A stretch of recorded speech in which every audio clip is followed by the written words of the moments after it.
Sumuko na ang suspect sa pagpatay sa isang Australiano, kanyang partner at manugang ng partner sa isang hotel sa Tagaytay City noong nakaraang linggo. Yan ang aming dambuhalang balita ngayong gabi.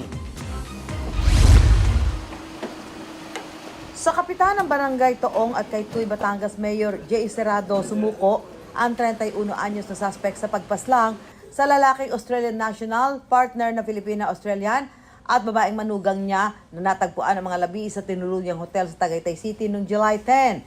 Ginilita ng Australiano, nakatape naman ang bibig at nakagapos ang kamay at paa ng dalawang babaeng biktima.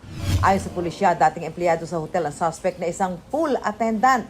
Sa pamamagitan na rin ng pagpapakita sa kanila ng mga CCTV footages na nakuha namin, lalo sa daanan, lalo doon sa bahagi kung saan bahagyang nakita ang kanyang muka nung ang kanyang face mask ay bumaba, ay doon na talaga nagkamero ng ilang mga kumumpirma sa amin na ang nasabing taong ito ay yung kanilang dating kasamahan.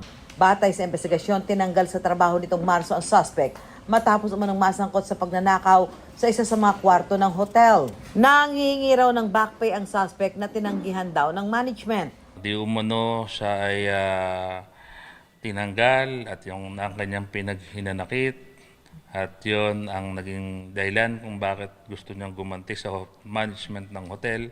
Ayon sa pulisya, sa paghiganti ng suspect, natsyempohan daw nitong bukas ang bintana sa room ng mga biktima kaya ito ang kanyang pinasok. Ikinatuwa ng kaanak ng mga babaeng biktima ang pagkakahuli sa suspect.